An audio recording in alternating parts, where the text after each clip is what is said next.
to Cooking In with Joycelyne. Today I just finished doing a Scottish jig because I have a friend from Scotland that's coming to see me, and now that the jig is up, he's coming in and his name is Captain Kidd. Aye, laddie, are you ready? Aye, Missy. The honor is truly mine, Lassie. Thank you. Oh, welcome. A glory to be seen, I'll tell ye. Well, I'm making something in honor of you. What is Scottish? It sort of comes from the shepherds of Scotland and England. In England, it's like very popular. It's a shepherd's pie, and I'm making two versions. I'm making with lamb is the traditional version, but I'm also making a beef one. When you use beef, it's called cottage pie. So we're going to make two different kinds. I heard that was one of your favorite dishes. It is my favorite, both of them. And I'll tell you one thing, you know, when you've been out there working with the sheep, or you've been out working in the land, you want a hearty meal when you come in, and it's all here. It's all here. It's a complete meal. It's a complete meal, and you can come in and you can feast and then rest and then go back out into the field again. So I'm going to take this ground lamb and I'm going to cook both of them simultaneously. Do you want to put that in there? Mm-hmm. And then I will take the beef and put it in the other pan.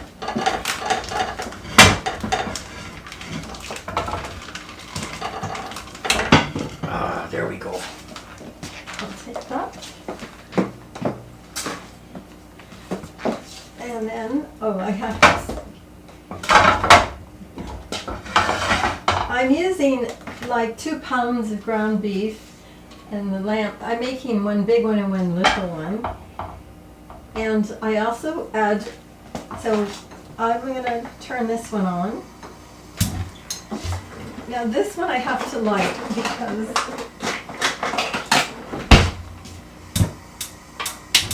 there. And I'll give you, there's that. Now, we're going to add also some onions and garlic. Now the garlic I chopped ahead of time because the antioxidant level of the garlic gets better when you let it sit out at least 10 minutes. So I'm going to put a little on both this one and... Nothing completes these pies like garlic. And fresh garlic is the best. Fresh garlic. We like everything fresh. But if you don't have it, you can also use garlic powder, and you can also use onion powder, because that's what I'm going to do with the potatoes. So I've already cubed the onions, I've already diced them. So we're going to fry that up too. And if you're not too fond of cutting up garlic yourself, you can also buy it pre-cut at the grocery store and save yourself a little time.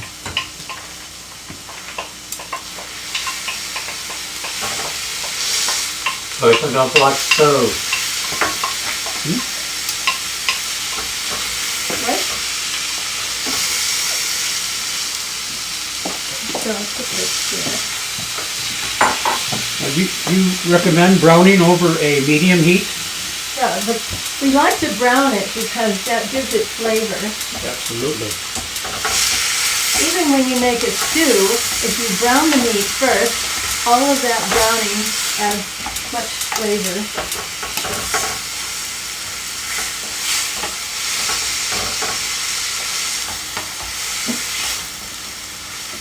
Okay, while that's cooking,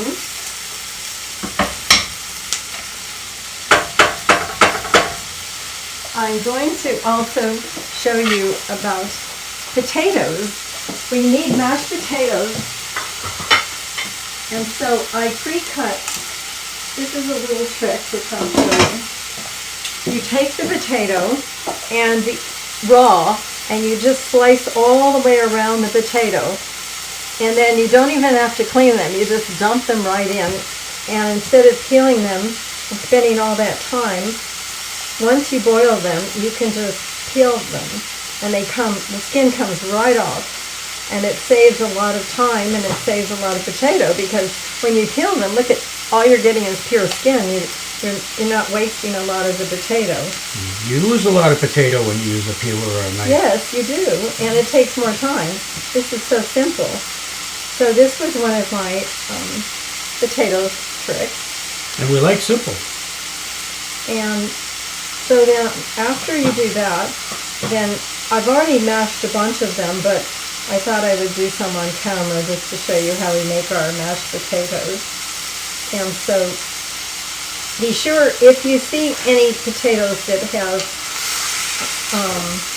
green, that is not healthy. You want to cut that off. That just doesn't have any salt. So then we just slice it up.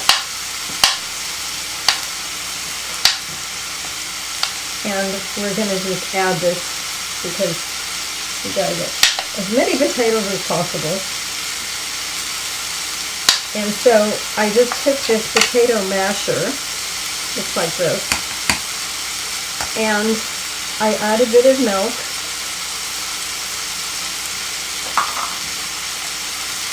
And then you just smash. Would you like to smash? I would love to. You look like a good masher. I think that. And so what I did to season it is I used the Celtic salt and Irish butter. That's your favorite. That's my favorite. And you can use milk or cream. You can use evaporated milk too. You can use any kind. But that gives it a lot of good flavor. And here's another little thing I'm going to do. I'm taking some garlic powder and adding a little of that in.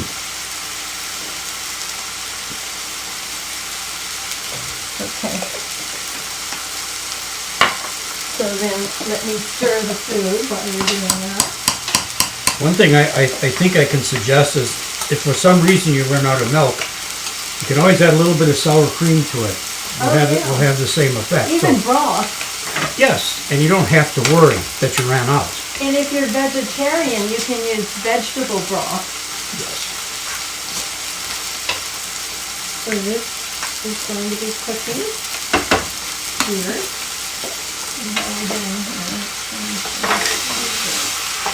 You got me wanting just to throw butter on this and I'll walk off with a spoon right now.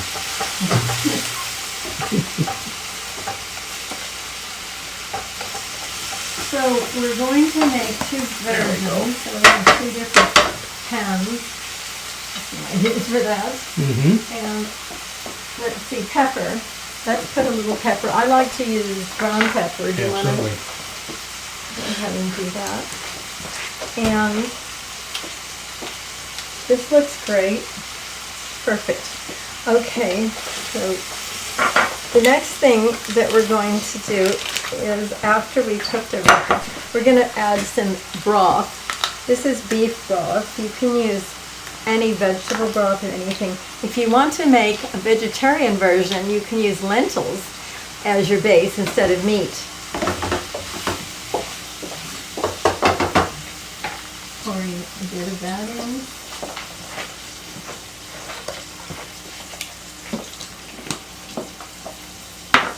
And what I've got here are some carrots and peas and corn. So this should go in first because this is not as raw, you know. And then these are frozen peas. So maybe I'll get a spoon.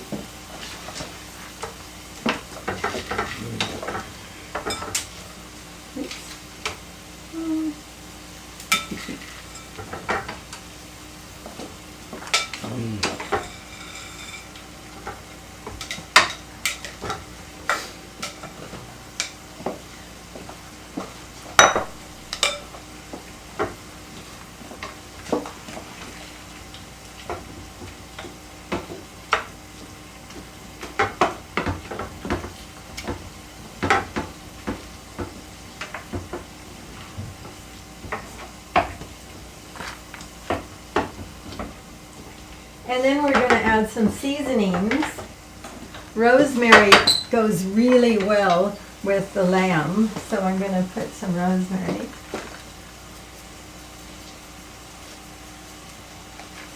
and a dash of paprika, just to give it a little kick, as I always say.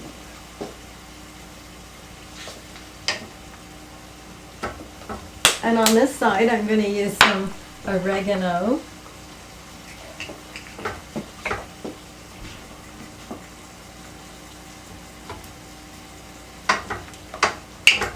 And a bay leaf. Just take the leaf out.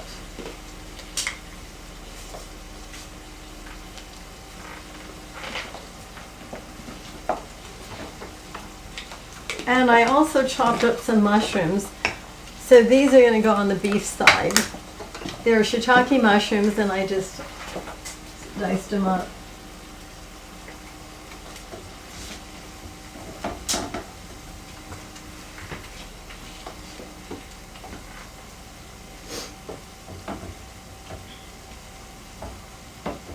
How are you doing?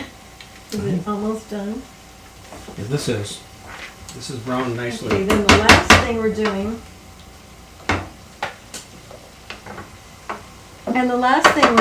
is corn. I took the corn, and just remember, you always go around the edge of the corn to all the cans to make sure that there's no dirt. And then don't use your fingers, so you don't want to cut. You use a knife to open it. I kept the lid on so I could drain the corn broth, because you don't want it to be soupy. So we'll put a little corn on the other side.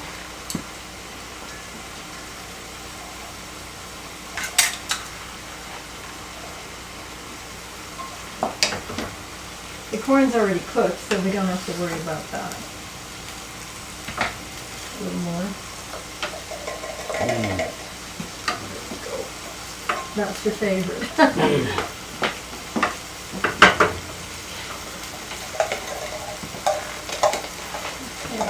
So then, I guess the lamb one's ready first. Mm-hmm. Lamb is ready. This one is so big, it's going to take a little longer.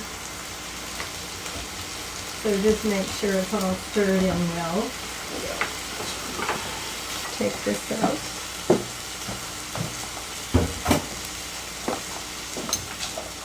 Okay, Want me to do you it? wanted to stick it in there? Sure.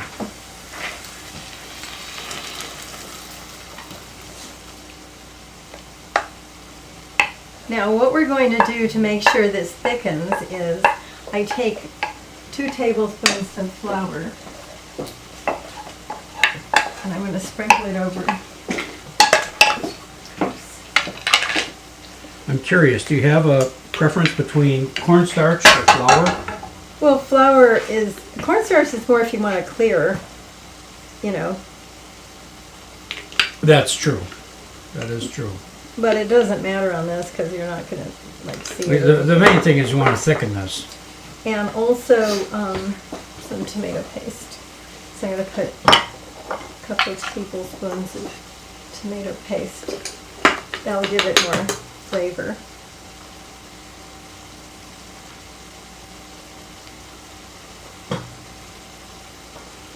Okay, so let me get a spoon to stir that together. You want to use this? Yeah, I can still use it. Oh, you want to use it? I'll Okay, use that this. works. Meanwhile, this one's almost done too. Mm-hmm.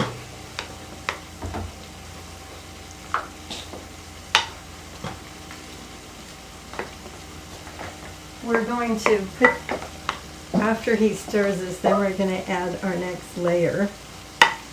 Get this nice and flat for you. Perfect.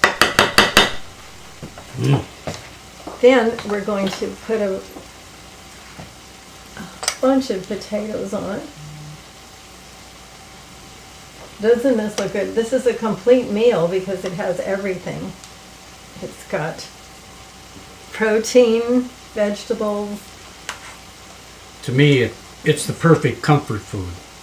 If it's cold and rainy outside, oh, it's to die for.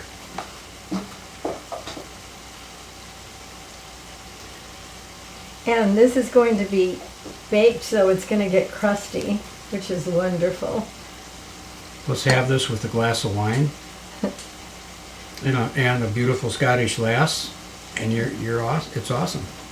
Speaking of wine, I do put a bit of red wine on the beef one Okay. to give it a little Little more oomph. flavor. So let me just put one more. It's a nice crusty coating. Mm-hmm. Okay. Now, then I put sharp cheddar cheese. You could use any cheddar. Cheddar is the typical cheese that is used, but I like to use sharp. I think it has more flavor. Now, you can use grated cheese.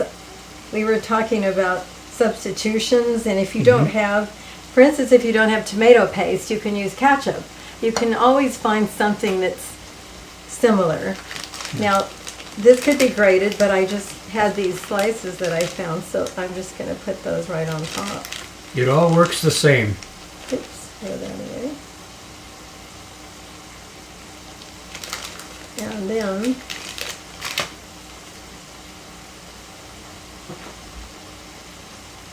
it's all going to be coated. It's all going to melt Mm-hmm. together. I like to have a lot of cheese, as we know, right? That's right. You can never have too enough. much cheese.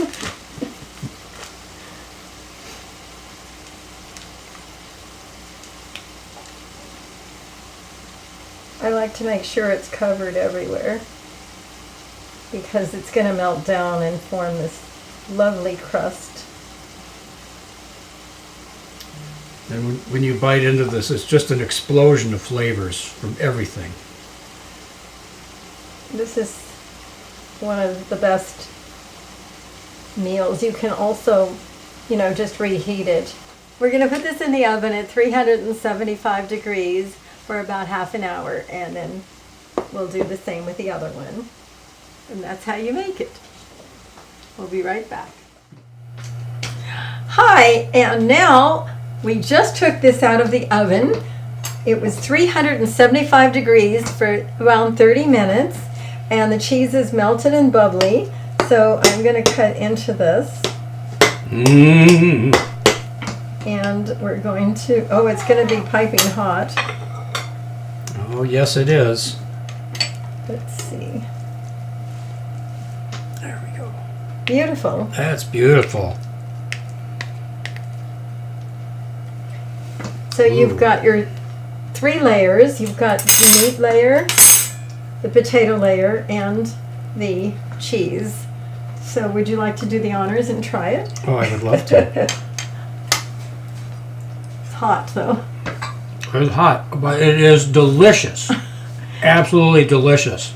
So we're going to dig into this as soon as we let it cool a little bit. So thanks for watching Cooking In with Joycelyne, and I hope you have a bonny day. All my lads and lassies, have a good one. Thank you.